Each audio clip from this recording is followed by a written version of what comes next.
Are you working on your author career but struggling to get that first book published? Does the goal of being an author seem too lofty? Or thoughts of having multiple books and making a full-time living are as fantastical as living in Cinderella's castle? Welcome to Discovered Wordsmiths, a podcast where aspiring authors can be heard. Join Stephen Schneider as he finds and talks to authors you may not know, but authors that have gotten their foot on the author career path. Hear what they've done to get there and where they want to go now. Settle back. It's time for a bit of inspiration and advice. Come listen to today's Discovered Wordsmith.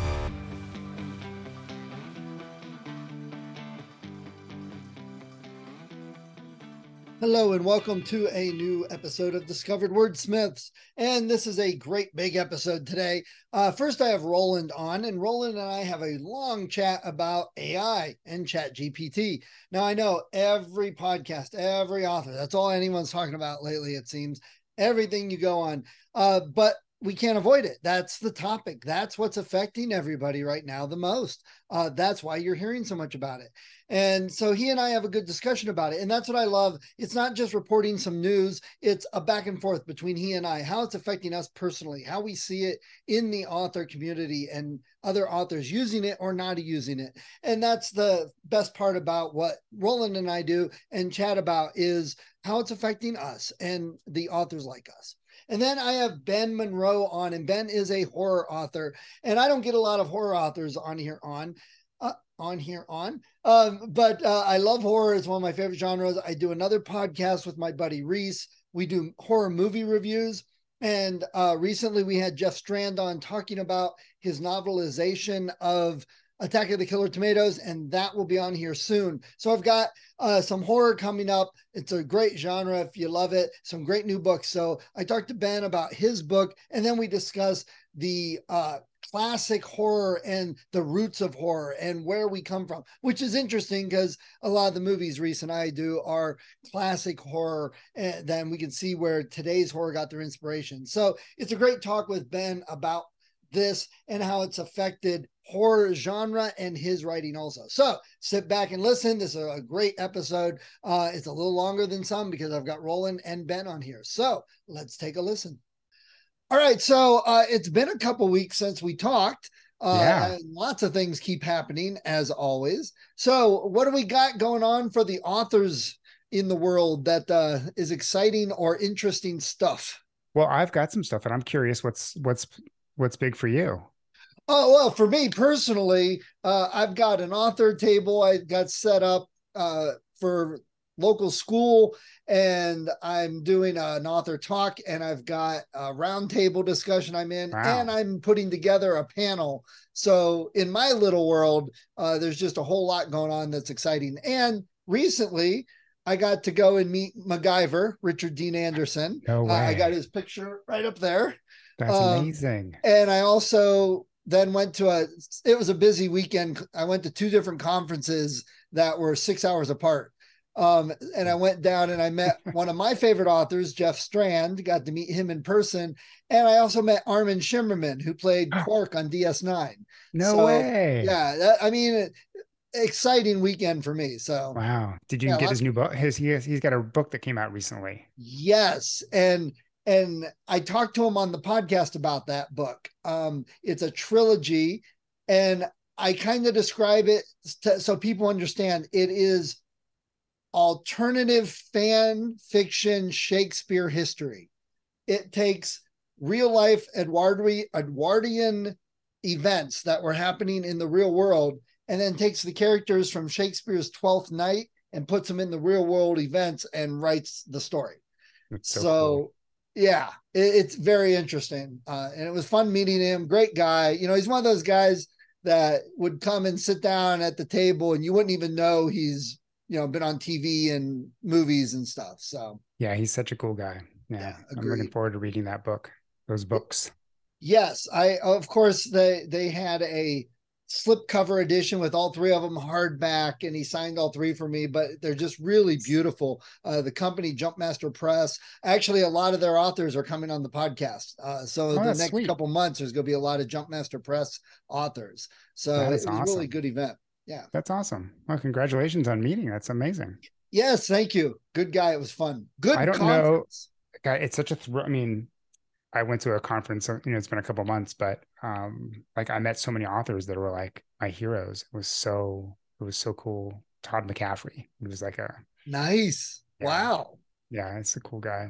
And, Cool and guy. that's Kevin J. Anderson, oh Dean Wesley Smith, James Artemis Owen. Like there's these cool wow. people that was so, yeah, And authors are so much cooler than actors because they'll talk to you. They don't, for the most part, there's a few, but even the big ones don't, they don't come across as egotistical and I'm better than yeah, you at all. This Scares That Care conference, Sherilyn Kenyon was there, and she's pretty big. She's got a million yeah. books out, and I just started chatting with her, and she just chatted. It's nice. And you don't get that, when you get the big stars, it's lines and curtains and bodyguards, authors, Yeah, not so much. I love that world much better. yeah, yeah. It's pretty cool. It's pretty cool. Yeah, Yeah, agreed.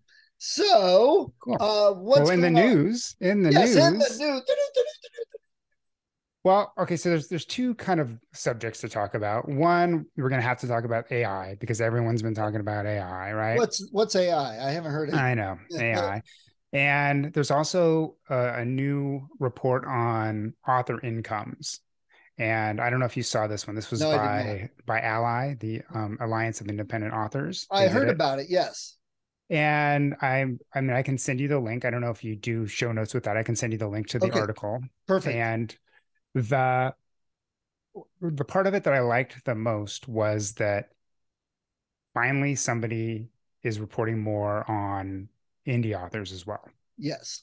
I mean, written word media has done it for the past, few years. Yes. So they've done a great job. But the more of these organizations that will talk about this and get it out there, the better, because it was pretty clear that in the breakdown that in general, the average indie author is making more, can make more than the average traditionally published author.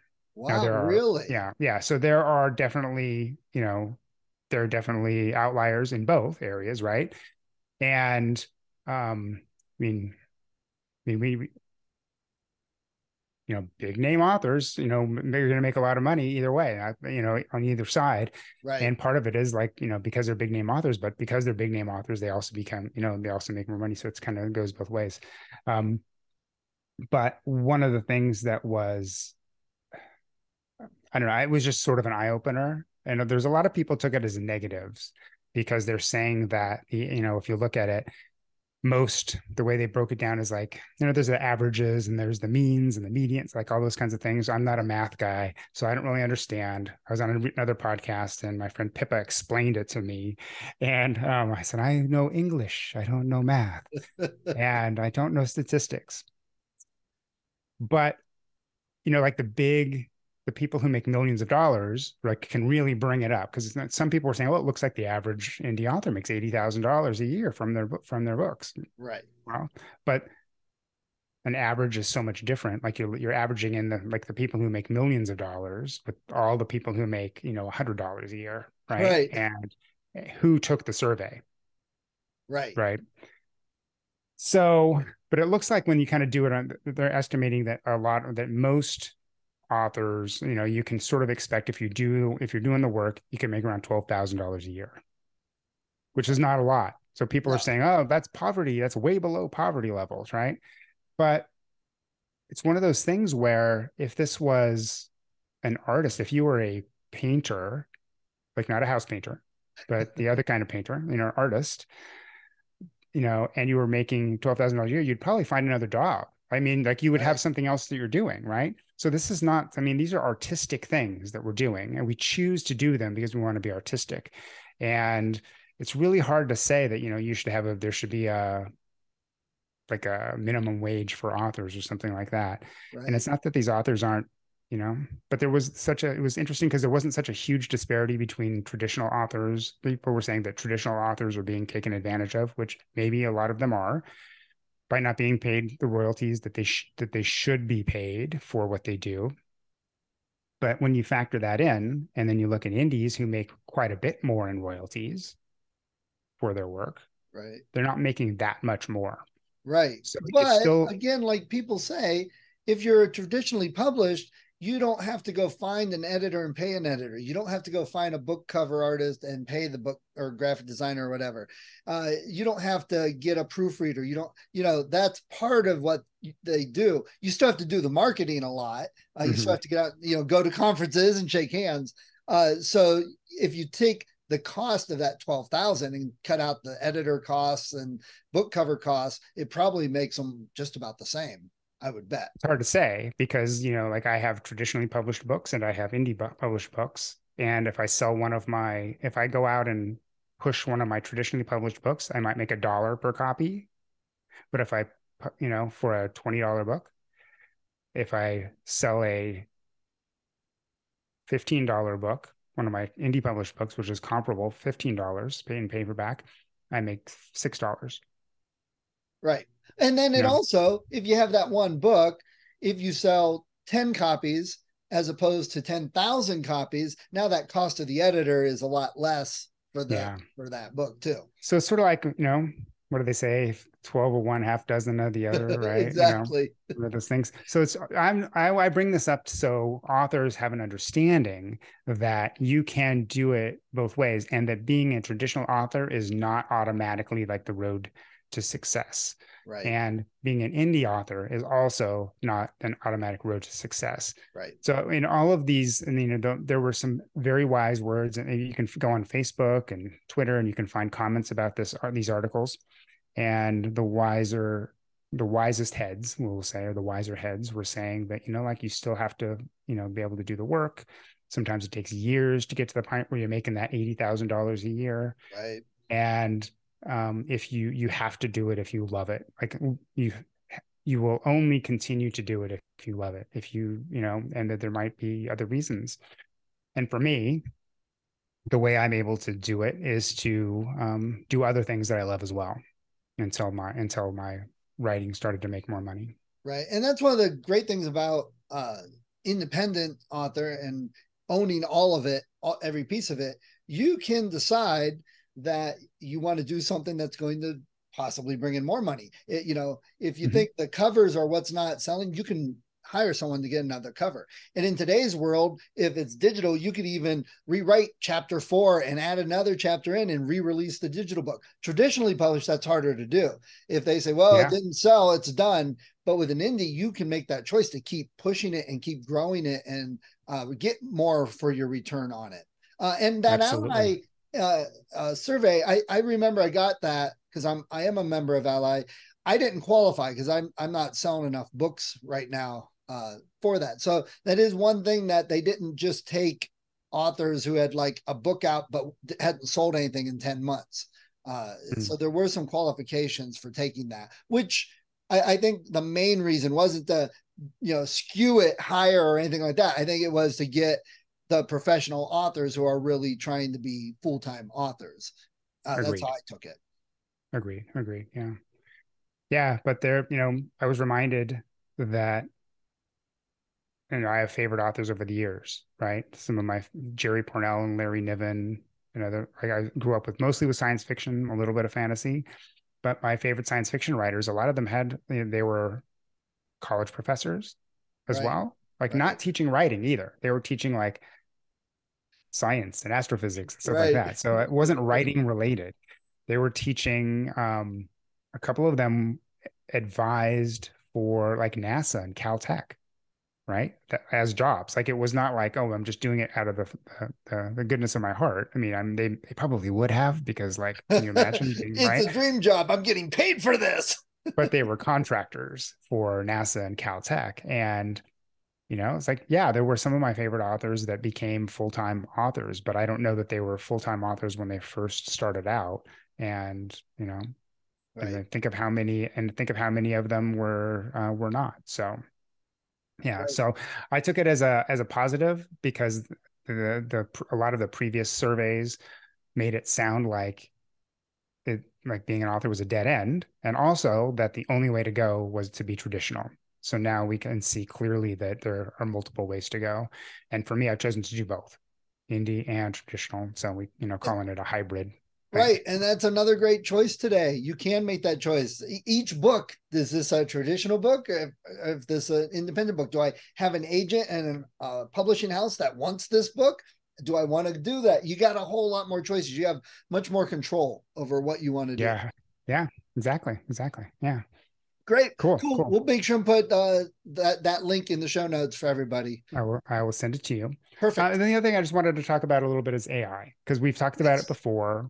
Everyone's talking about it. Everyone is, putting their stance. I don't like, I'm not the kind of author who goes out on Facebook and says, I just want to state for the record that my stance on, AI is this and that, right? Because it also depends on what you're using AI for. Like I use Grammarly, I use Pro Writing Aid. Right.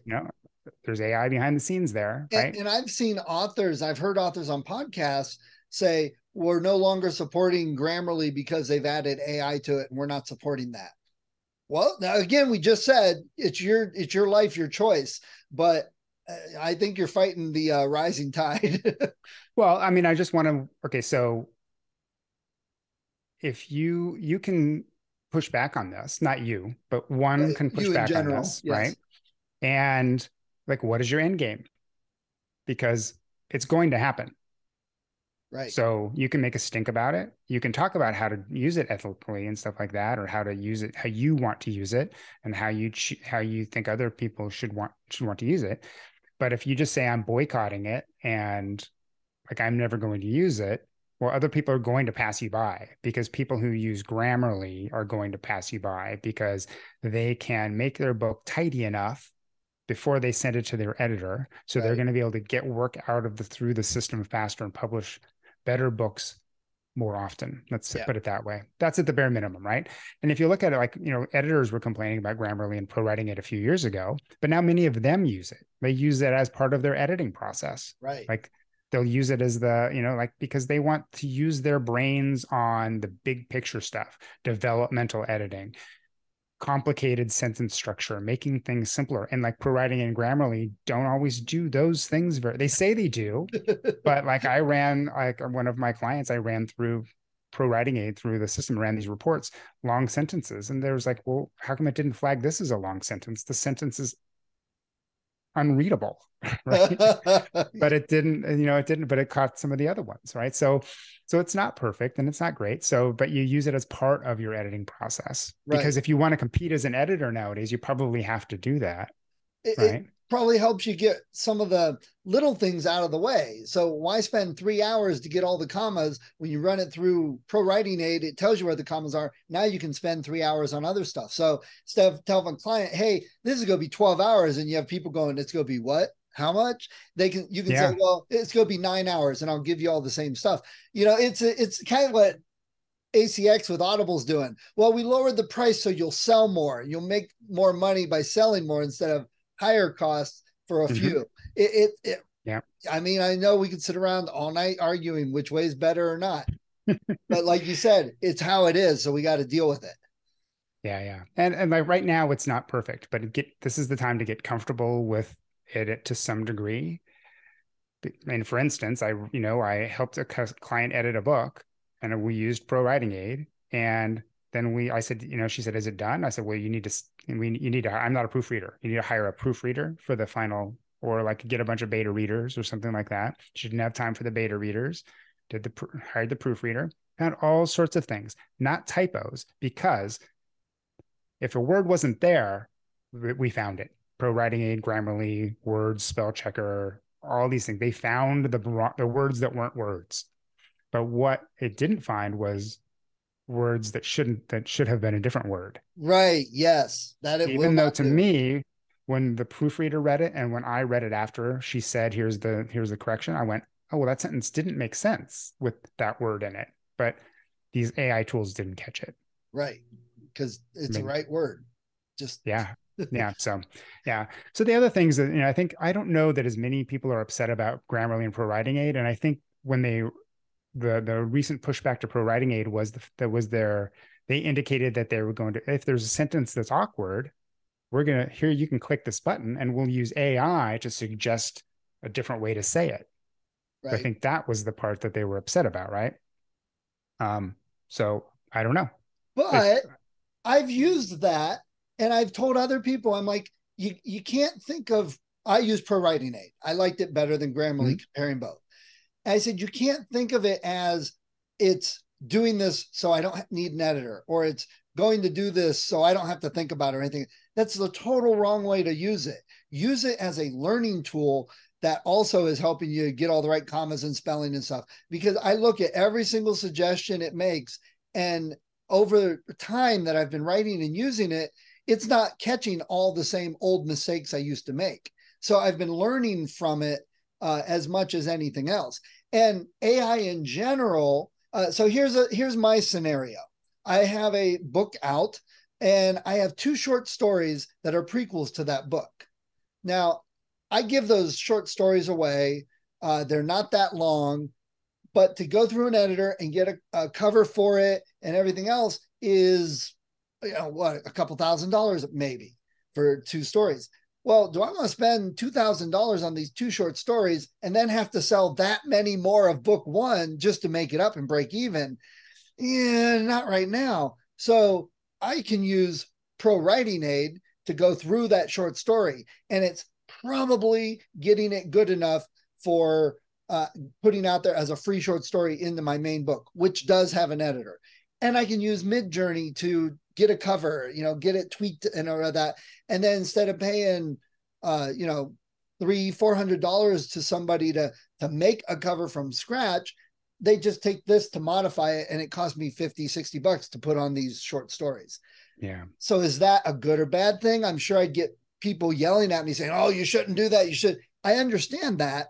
But on the flip side, if you're trying to start going, you can't push tens of thousands of dollars into it in the hopes that 10 years from now, you might make that back. Not everybody is able to do that.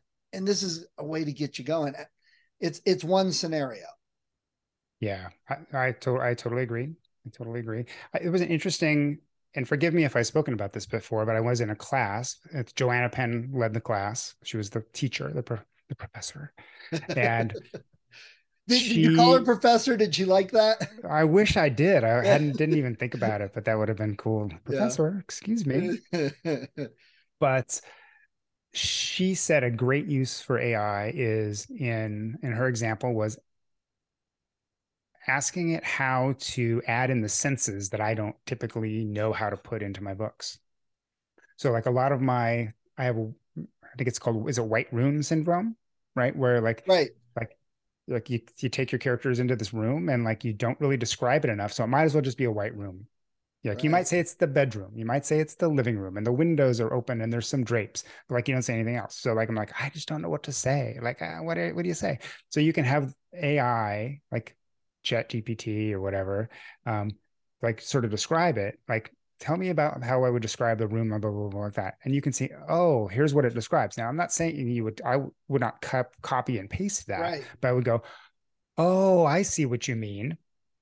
Right. Because what are the alternatives? I don't know what to do. I can flip open a book I have on my bookshelf. How did Todd McCaffrey describe a room?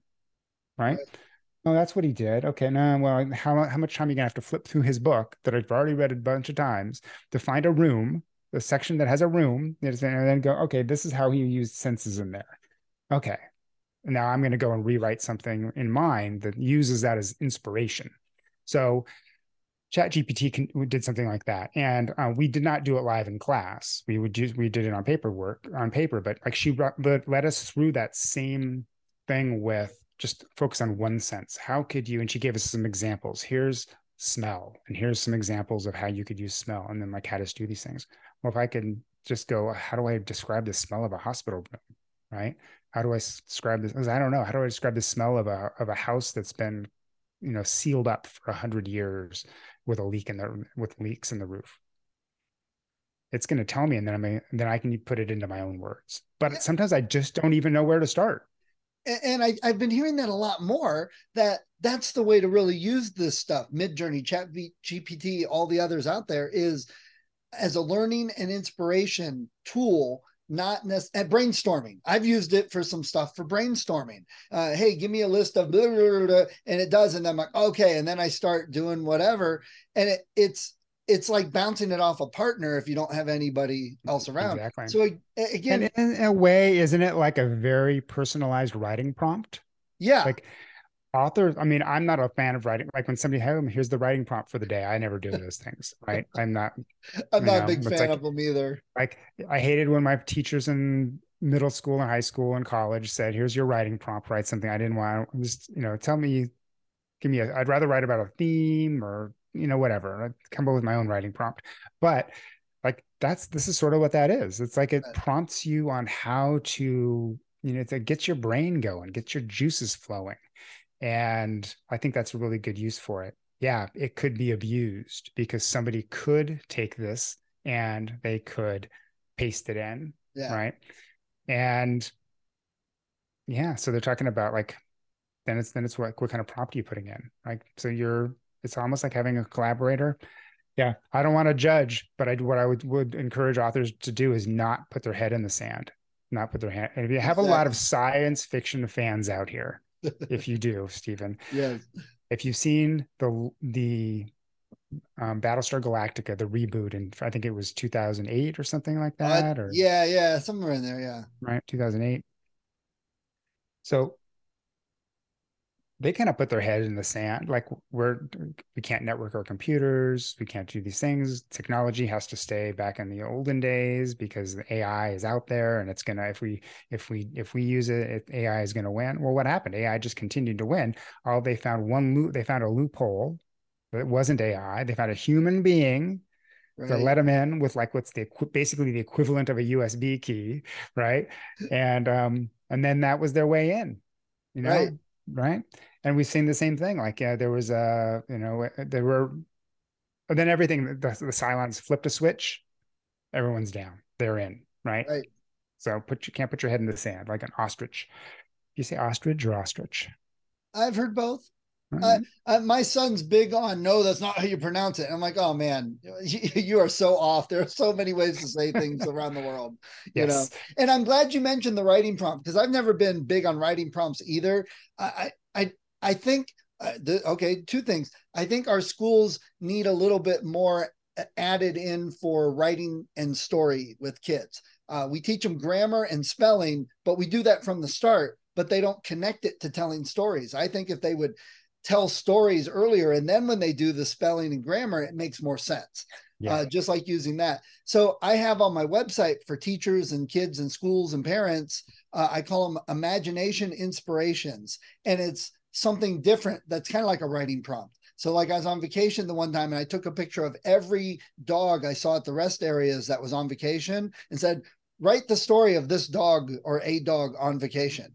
And looking at the pictures, I thought, yes, it's a prompt, but I think looking at the pictures was better for a lot of kids than just a text sentence as a starter for a story. So, yeah, I'm going to backtrack just a second because yeah. there is a time when I did like writing prompts. Okay. And it was when it was like, here's a bunch of writing prompts, pick one. Because then Oh, it allowed me to choose a little bit about what I wanted to write about, not right. just be that I think that's the part of the writing prompts that I don't like. And I'm reminded of that because one time one of my neighbors said they wanted a teenager said he didn't know he wanted to be a writer. I was talking to his parents about my writing, and he said, I want to be a writer. I just don't know what to write about. And I go, well, have you thought about some writing prompts? So I already knew Brian Cohen, and Brian Cohen has a bunch of writing prompt books. Right. So I ordered one of those books for him. And he's like, well, how do I use it? I go, you can just flip through and find something that sounds interesting and then just start writing based on that. You don't have to go 1, 2, 3, 4. You can use it however you want. And, he started writing. So Nice. That's yeah. cool. Yeah. All right. Well, AI, I'd love to find out more what some other people are thinking and using. I mean, obviously in the Slack channel, Jay's mastermind thing, there's a lot of talk about it. I hear it on all the podcasts, even though I'm like 2 months behind on podcasts.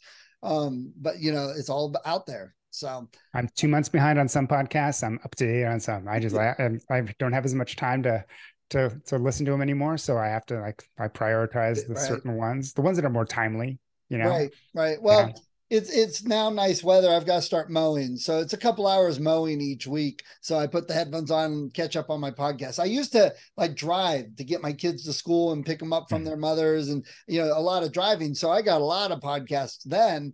Now I don't do so much. So I don't get the podcasts in. And here I Yeah, am. Everybody should be listening to my podcast though. That's that's right. different. That's right. Absolutely. That should All be right. the top priority. That's absolutely right. I had somebody ask me, it's like, so do you listen to the episodes? I'm like, oh God, no. I don't have time to go back and listen to my own podcast. I'm listening to everybody else's podcast. I listen to it when I'm doing it and when I'm doing the production afterwards. But once it's out there, I move on. I subscribe to all the podcasts that I'm on, and I listen to make sure that the qual like, oh, you could hear my voice. I want to hear how I sounded, you know. Right. But then as soon as it sort of starts, I'm done. Right. Skip to the next. I was talking to Jay about that. He said a lot of people he's been finding for Writers Inc. Would listen to that beginning part when they're all chatting and talking, and then skip over the interview, hear the end part, and move on to the next podcast. And that seems typical after you've listened to years worth of podcasts. Like, I've heard all of this before, you know? So yeah, that's interesting. Different stages. So, all right, sir. Well, I appreciate you getting on, taking some time. Thanks for having me. It's great fun. Yeah, it is. I appreciate it. Thank you much. Have a great weekend. Thank you, Stephen. You too. Take care. Bye, everybody. So today on Discovered Wordsmiths, I want to welcome Ben Monroe. Ben, how are you doing today? I'm doing good, Stephen. How are you? Good. Nice and sunny. Getting ready for springtime. A little chilly, but still sunny. It's about the same out here, actually. Okay. And where is out here? Tell us a little bit about you, where you live, and some of the things you like to do besides writing. There you go. So I live in the San Francisco Bay Area, specifically the East Bay Area. I'm just south of Oakland. We've been having rains and storms and all kinds of craziness for the last few days. Last week, we got snow up in the hills, which probably isn't a big deal for you, but for us, it's wow, snow. Right. Yeah. we don't know how to drive on that, so we just stay out of the mountains or hills even. Yeah, I'm a East Bay native, pretty much. My folks moved to the Bay Area when I was about 3 years old in the early 70s. Things I like to do when I'm not writing, regular stuff, hang out with my family, watch movies. I'm a huge movie buff.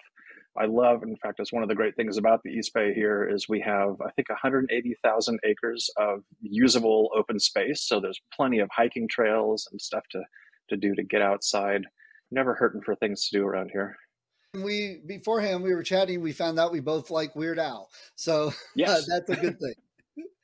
I'm sure somebody doesn't, but oh yeah, who cares what they think, right? Yeah, there's some TV show or something I saw where the one character mentioned Weird Al, and everyone goes, "How old are you?" Oh, that shouldn't be allowed. That's just wrong.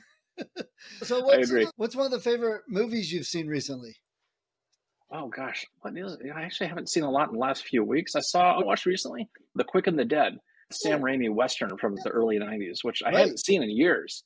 And it was great. It was just so much fun. Sharon Stone plays the tough bitten gunslinger who comes back to town to take revenge on all the wrongs done to her. She was awesome. And it was funny because I was thinking at the time, that was like Sam Raimi's first mainstream movie. I think he had just done the Darkman movies or something, and then all the Evil Dead and stuff before that. And so this one was, while as nuts as it was, very toned down from your usual Sam Raimi stuff, but you could still see those Sam Raimi trademarks, closing in on a bullet and watching it tracking as it's shooting out of the gun through Gene Hackman's head. And nice. I think it's on Amazon Prime now. Okay. Yeah, I haven't actually seen that one, though I do like a lot of the modern Westerns. My father was a big Western guy. Nice. Okay. So your book, I want to talk a little bit about that. It's called The Seething. Tell us a little bit about your book and why you wanted to write it.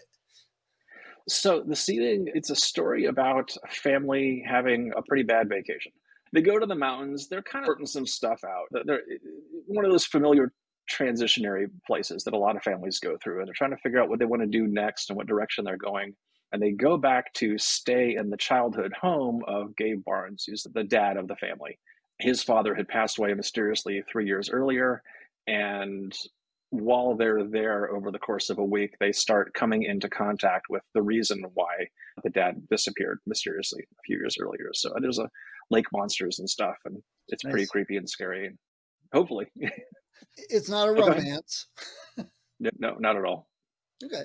And why'd you want to write this particular book? So go back to the East Bay Hills for a moment, because that was actually the genesis of the story.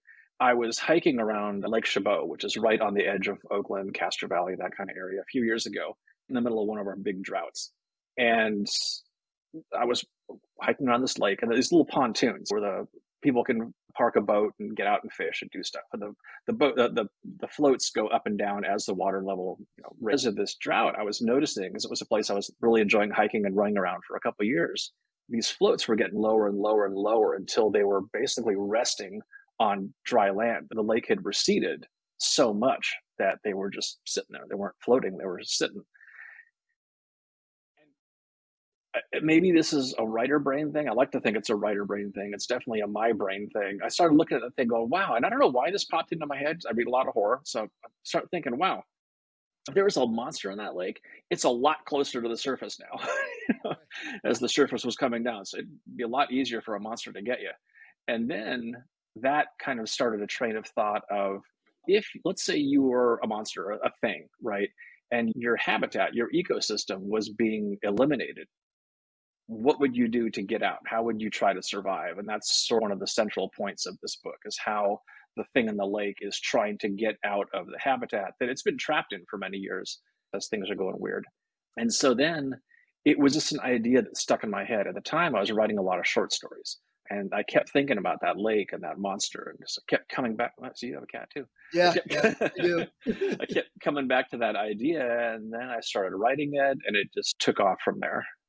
Nice. We're going to talk some more horror later. Do you read a lot of horror? Is that your favorite genre to read? That's my favorite genre. It's primarily what I read. A little bit of nonfiction here and there, but I always fall into it. Aside from that, I've got a few fantasy authors that I enjoy. Most of them are sadly old, dead white guys, Tolkien and people like that. C.S. Lewis, I love. And I think there's intersections between fantasy and horror, which maybe we can talk about later. But mostly for fiction, I read horror.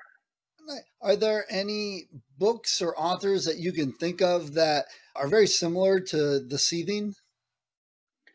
When I was pitching the thing, a lot of the comparisons I were making were to things like The Shining, Stephen King's The Shining, these Jaws, just for the sort of the ominous way and although honestly I read the book a million years ago, I'm more familiar with the film, the way the water attacks were shot so sinister and strange.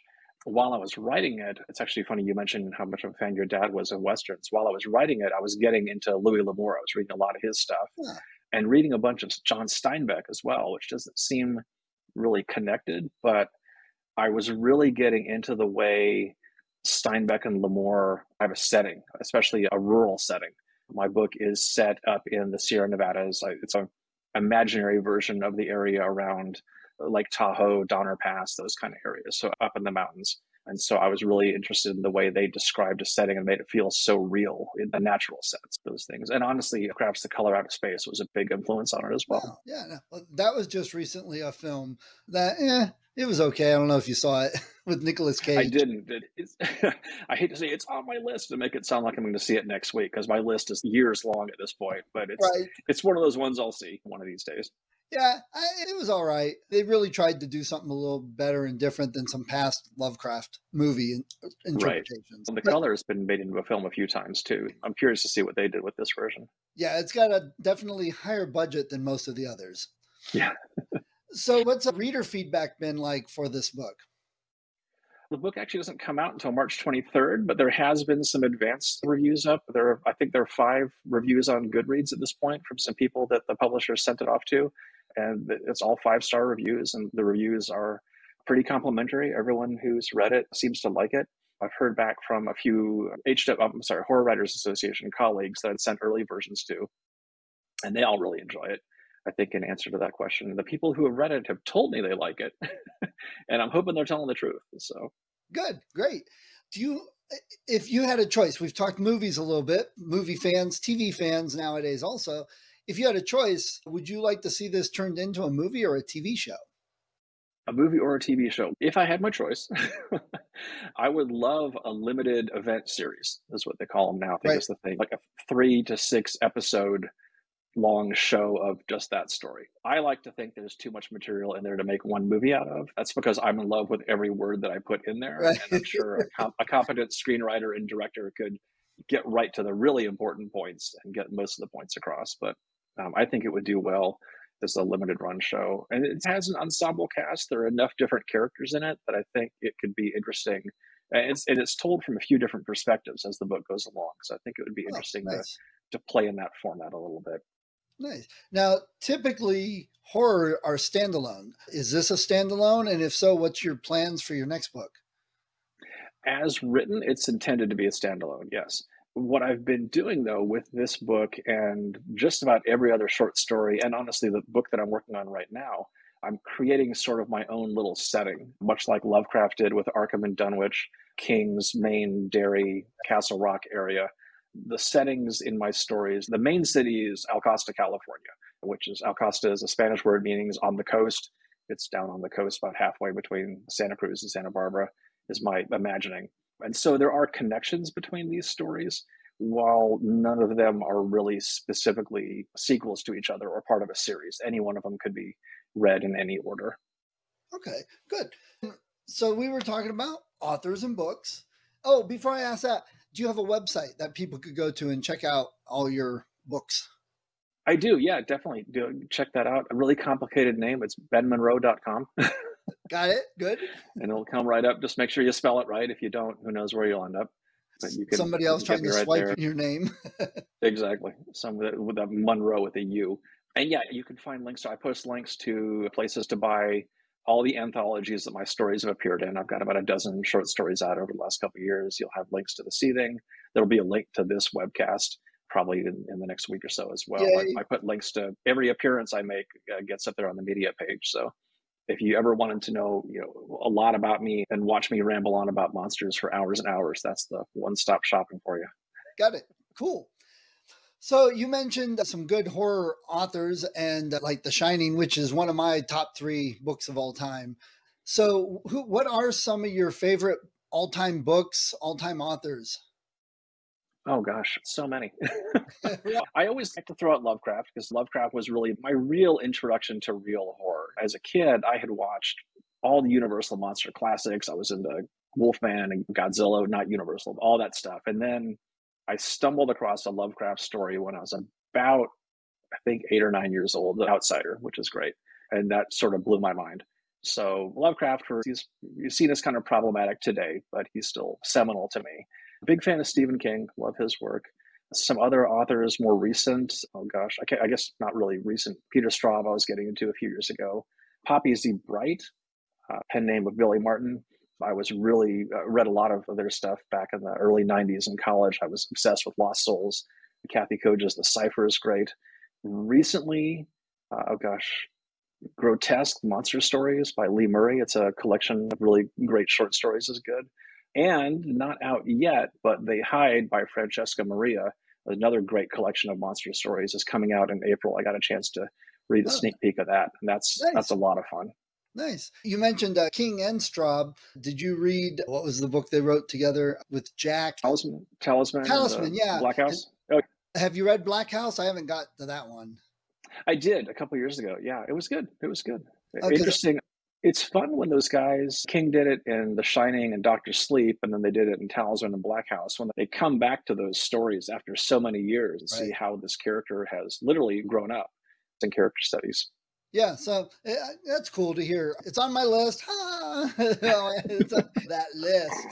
Yeah, exactly, right. And I mentioned before we started about bookstores. Do you have a local bookstore you like to go to? Sadly, no. Okay. I wish I did. There's Dark Carnival in Berkeley, which is a great store, a famous science fiction, imaginative fiction bookstore, which is just far enough out of the way that I don't get there very often. Sadly, I live in a town that really doesn't have any bookstores. I've got to go about 20 to 30 minutes out of my way in either direction to go to one. I got a couple of half-price books in those directions, which I love. It's a treasure hunt when you go there. Dangerous store. Yeah. And actually, I shouldn't say, when I say I don't have any in town that I like, that's only because a new bookstore just opened a couple months ago. I think it's called Books Inc. And I haven't had a chance to go there yet. So that's on my list we're going to use that word a lot, of things to do in the near future is swing by there and check them out because it looks like a great bookstore. But I Nice. just haven't had a chance to visit yet. If you stop, shoot me an email. I'd love to hear about it. I can put a link in for it. Yeah, As long as they're good, which it's hard to ruin a good bookstore. Oh, absolutely. Absolutely. Unless it smells weird, I'm pretty much happy at any bookstore. And even then, sometimes there's some charm to that. There can be. I want to talk about a few other things. We're going to talk about some classic horror and how the storytelling that goes with classic horror. Before we run into that, though, if somebody came up to you on the street and said, "Hey, Ben, I heard you wrote a book. Why should I get your book and read it?" What would you tell them? Because you feel sorry for me. No, it's a good story. It's relatable. The characters in the story are pretty much everyday Joes. They're just regular people with regular jobs. And this is actually my favorite kind of horror. And this is what I think King really does well. And go back to Lost Souls, that book that I love. I think that was really good as well. Regular people, when suddenly they're confronted by something so out of the ordinary, they just don't know what to do. You're having a regular life, and then a monster shows up. What do you do?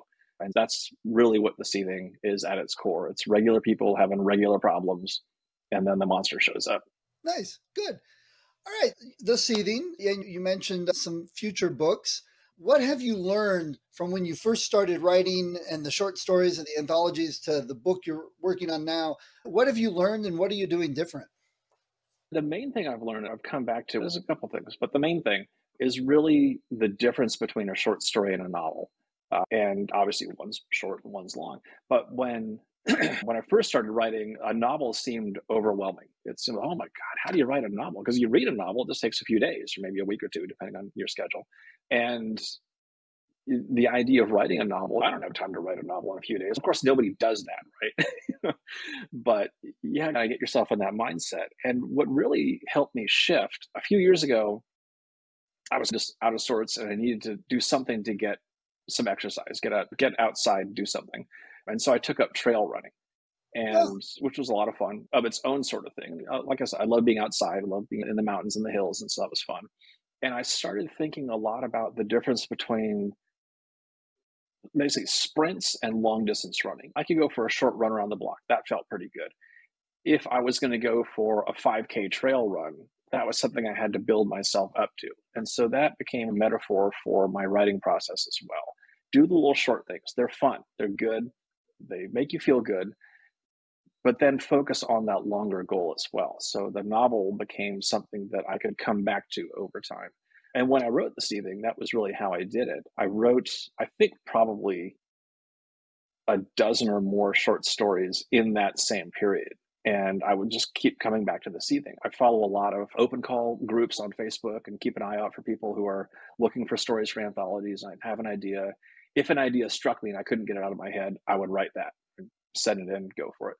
And then go back to The Seething and let The Seething kind of bubbled along as I was working on these other things. Okay, yeah, nice. So for authors, one of the genres I've interviewed only a few people in is horror. And there's probably reasons for that, but it's one of my favorite genres. And you suggested, hey, let's chat a little bit about classic horror storytelling, which I was like, yes, please, partly because I love horror. I watch horror movies for 2 months around Halloween. I read horror novels. A friend and I do a horror movie review podcast. That's something else I do on the side. So I'm like, yes, let's talk about classic storytelling. I'm always bringing that up in the podcast about what I see in the movies.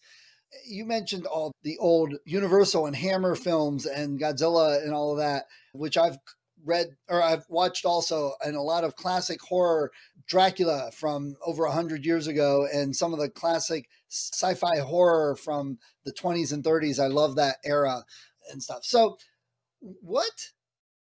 first of all, why did you choose that as a topic, which I thought was wonderful? And what have you learned from classic horror novels and stories that you're bringing in yours, like Lovecraft?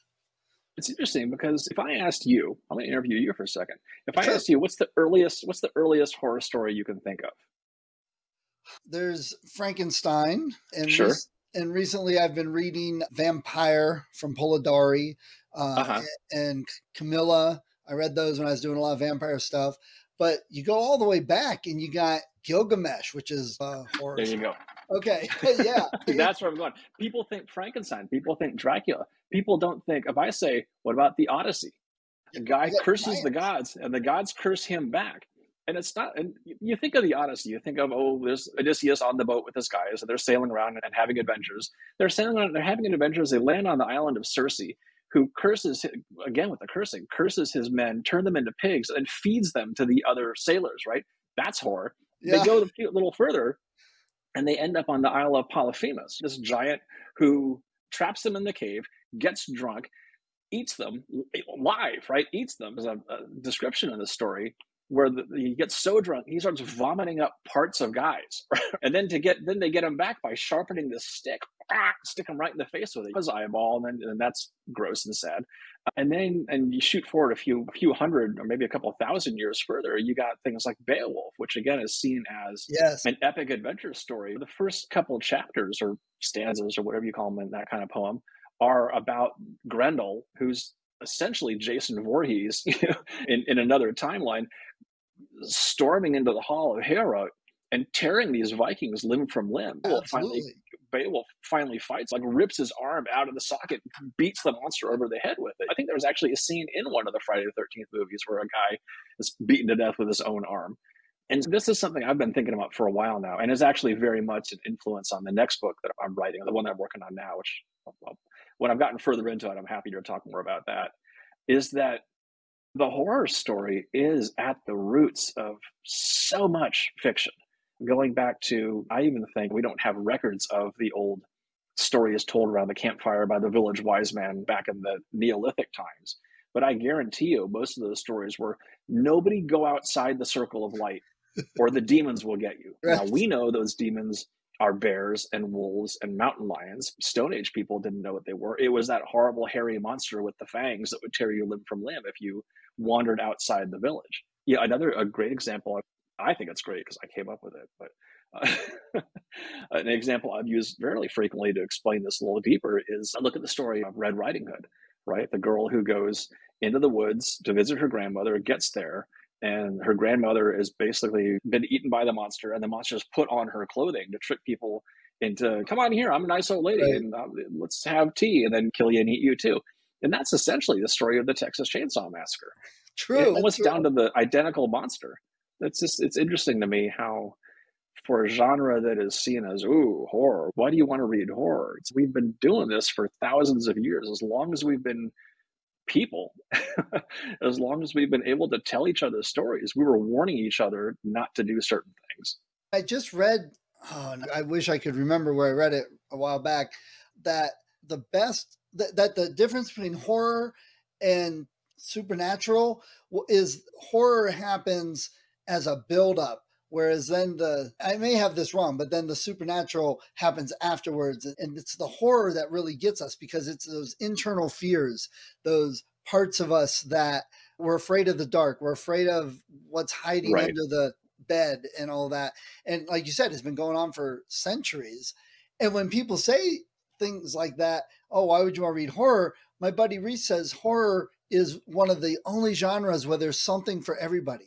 If you have a romance, you know what romance is. If you have a sci-fi, you pretty much know what sci-fi is. But horror there can be a romance horror, there can be a romance sci-fi, absolutely, or a horror sci-fi. And horror has some people, like, I don't really like the slasher movies. I don't think they're interesting, but some people think that's horror. And that's all horror is. But then you get something like Crimson Peak with a lot of rich details and atmosphere, and that's much more gothic horror. I think you're right that we all have that little secret fear inside us, and why do people ride roller coasters? And I think it's interesting that horror, sidestep for a moment, I like to think horror, I know it's a genre, it's a book category, so it's clearly a genre. I always like to think of it more as a tone than a specific genre. If I told you it's a horror story, that doesn't tell me anything. If I tell you it's, like, again, about The Seething or Stephen King stuff, it's a story about everyday people having everyday lives, and then there's horror added on to that. That's a little more descriptive. And so to me, horror, I like to think of it more, like I said, I think, repeating myself, as a tone rather than specifically always a genre.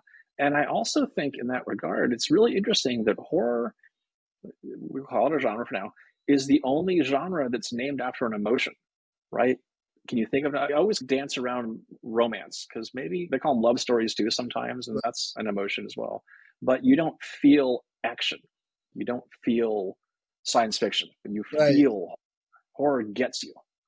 Very true. And different people are horrified by different things, which Right. is another great reason to read it. Because again, you can find something. Goosebumps will scare some 8 to 10-year-olds. Really, they got to keep the lights on. But when we read it, it's corny and tongue in cheek. But I know when my Right. kids were little and read Goosebumps, man, some of those freaked the kids out. But I was different. I read The Shining when I was like 10. But most 10-year-olds aren't reading The Shining Yeah, because exactly. it's total, but it's also told in a different way. So horror, and then The Walking Dead is completely different from either one of those. So what are some of the classic tropes in horror that you think help or hurt horror? Oh gosh, I think an over reliance on splatter and gore and the in your face stuff doesn't help. Everything's got a moment for it, but I think a good build up and then something shocking is more effective than just shock. I'm trying to think off the top of my head. Go back to King for a minute. He had a thing, I think it was in On Writing, where he described the what he calls the three types of horror. One is horror, which is the existential weirdness going on. His example was it's when you walk into your house and realize that everything in it has been replaced with an exact duplicate. That's whoa, what that's unsettling. Terror is feeling that clammy hand on your shoulder while you're looking at your house and trying to figure. And then he says, and the third type is gore, which is the eyeballs exploding. It's the monster behind you biting your head off and squish going everywhere. Right. I love that he says he'll always try for horror, but if he can't get there, he'll shoot for terror. And if that's not working, he'll go for gore. He says, I'm not proud. I just want to get to the effect. And Right. I think he does tend to hover between horror and terror more often than not. But when he does gore, it's great. That's the answer to your question. Yeah, I think, and stuff that works, I love a slow buildup. Anything I like to describe about some horror stories as a chili pepper story. And I hope The Seething is one of those where you take a bite of something spicy and it's, ooh, spicy. But by the time you're like the fifth or sixth bite, you're like, I can't take this anymore. It's too hot. Put it away. It's too much. That's what I really like, that build up that just keeps getting worse and worse until you're like, I can't take this anymore. But there's still 5 chapters left in the book. And I can't put it down. Exactly. I got to finish it. It's so good, but it's too hot. And Right. I had that definite experience when I was younger. I was reading the Amityville Horror. My parents had gone out, and I was in the middle of the book and realized it was like 10 o'clock at night, pitch black, except for the one light above where I was. Everything else was dark. I did not move until my parents came right. home. And oh man, I shouldn't have said that because now I lost my train of thought. What we were talking about. I'm sure it was a good idea. It was a great one. It would have made everything. It would have been monumental. You would have got the Pulitzer Prize for YouTubing and everything, right? Yeah, man. The opportunities pass. In another world. I got it. So I agree with you on the slow burn. Totally. And good horror needs that. You can't, I said earlier, horror and terror. You said it, not horror and supernatural. Yes. Good, scary stuff needs that horror. It needs that slow buildup. It can't exist when it just starts off jumping out at you. I've been in a critique group where somebody was reading their horror, the first couple pages, chapter or whatever of their horror story. And there's these 2 guys in there that immediately jump on them like, no one's ever going to buy this. It's horrible because you don't tell us anything about what's going on. You don't give us that this character we've been following is actually a ghost and blah, blah. And I'm like, hold on, you're totally wrong. You guys write mystery and action thriller, totally different than horror. If you cut out the first 2 chapters that this guy read and just start with this ghost, nobody will care in the horror genre. It'll be horrible. In fact, I would tell him he said the ghost a little too early, that you should have let it build more and given us some hints and stuff like the movie The Others with Nicole Kidman. Yes. Slowly dawns on you that, oh my God, they're the ghosts, or Sixth Sense or something like that. Spoiler. Yes, but hey, if you haven't seen The Others or Sixth Sense, it's about time. They're old enough. Yeah. I was just going to point out, anybody watching this who hasn't seen the others, of course, now you know the spoiler, definitely go see it. It was completely eclipsed. It came out the same, almost within months of The Sixth Sense. And it just, everyone saw The Sixth Sense. Nobody saw the others. You're actually the first person I've met in years who's just randomly brought it up. So kudos on you. It's absolutely worth watching. Me and my buddy Reese reviewed the others on our podcast. Oh, nice. And it was fantastic because it was done very well that you're picking up on what's happening in slow increments if you're really paying attention. If you're not, it's a total surprise at the end. But you asked earlier what good horror movies I'd seen lately, and that comment actually just made me remember one. I think it was a Shudder original. It came out right before Christmas, called The Apology, which was great. It's not a supernatural horror story. It's more of a thriller kind of thing. It gets really squishy toward the end. And it's one of those things where you're watching it. This is basically two people having a conversation for a couple hours. It's getting weirder and darker until you figure out what one character's point in having this entire conversation is. And then you're like, oh crap, this is terrible. This is horrible. And then everything just escalates or de-escalates. Down, goes to hell in a handbasket from there. So The Apology, probably it's at least on Shudder, if not elsewhere. It's definitely worth watching. Yeah, it sounds a little bit like The Autopsy of Jane Doe. Yes. So, yeah, that's a slow burn. Which is great. And it's learning things, and yeah. And I think that's something, going back to your comment about the writers group earlier, I think, at least for me, I can't speak for all horror writers and readers, but that's something I really like as a horror aficionado, is getting into a story and just like, I'm just going to trust the storytellers and see where this goes. And Jane Doe, The Autopsy of Jane Doe, is a great example of that. It's just sinister and ominous, and things are getting weirder and weirder, and you're like, okay. And then when you start figuring out what's actually going on and the supernatural elements come up, it's really exciting. It's thrilling, because it's just, okay, here we go. This is where it's starting to get really cool. Right. Yep.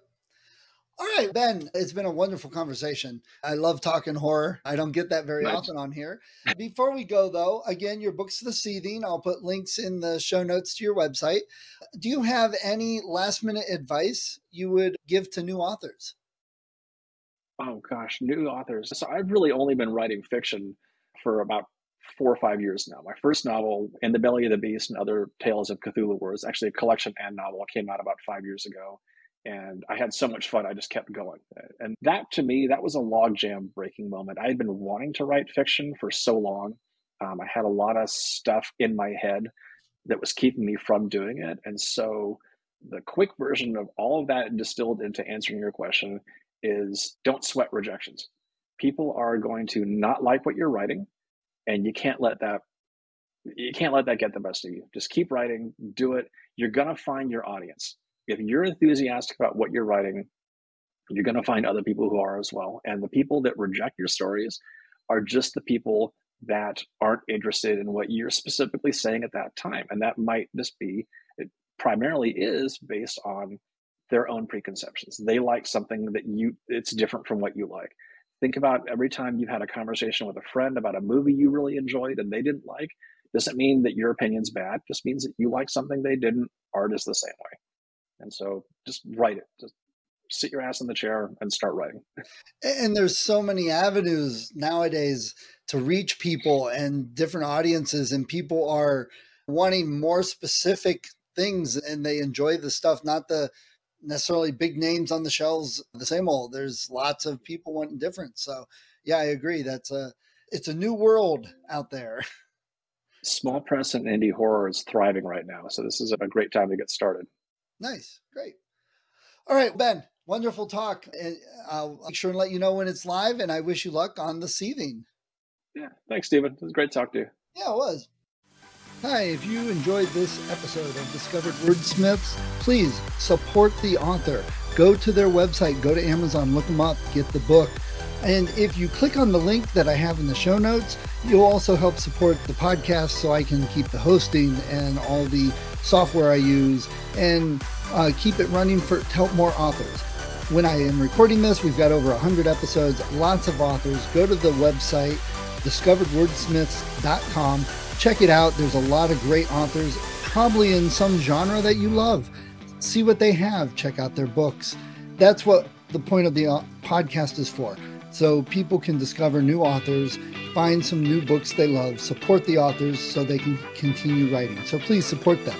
And if you do like the podcast, if you've been thinking of podcasting or you're a writer, I've got some links also at the website. Click on those if you're interested in any of the software or services that I talk about. Everything that I have there is something I use. So I've got an affiliate link. Again, it's a little bit, if everyone clicked on those, if they were going to get it anyway, it helps keep the podcast going. So let's all help each other out and discover more